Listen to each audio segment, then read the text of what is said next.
አሁን የተሰማ አዲስ አስደንጋጭ ሰበር መረጃ አለ። ይህም ከቀይ ሽብር ሰማዕታት ሙዚየም አለፍ ብሎ ብዙዎችን ያስደነገጠና ያስደሰተ መረጃ ነው የተሰማው። እንደ መረጃው ከሆነ ቻይኖቹ በኢትዮጵያ ታሪክ ለመጀመሪያ ጊዜ ቤቶችን በ20 ዓመት ብድር ይዘው መጥተዋል። ያውም በ15% ቅድመ ክፍያ ብቻ። ባለ 1 መኝታ 82 ካሬ ሜትር 4,300,000 ብር፣ ባለ 2 መኝታ 104 ካሬ ሜትር አፓርትመንት 5,400,000 ብር፣ ባለ 3 መኝታ 134 ካሬ ሜትር አፓርትመንት 7 ሚሊዮን ብር ብቻ። እነዚህ የጣራ ከፍታቸው 3 ሜትር ከ75 የሆኑ አፓርትመንቶች በቦሌ ፍላሚንጎ ዋናው መንገድ የሚገኙ ሲሆኑ ቁምሳጥን፣ ኪችን ካቢኔት፣ ቅንጡ መብራቶች፣ የባኞ ቤት ዕቃዎች፣ ዘመናዊ የወለል ንጣፎች፣ ዘመናዊ በሮች ተገጥሞላቸው ቁልፎትን ብቻ ይረከባሉ።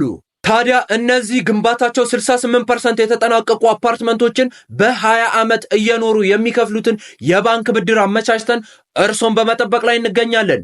ለበለጠ መረጃ ከታች ባለው ስልክ ይደውሉልን። እናመሰግናለን። ዓለም ገነት ሪል ስቴት፣ ከምቾትም በላይ።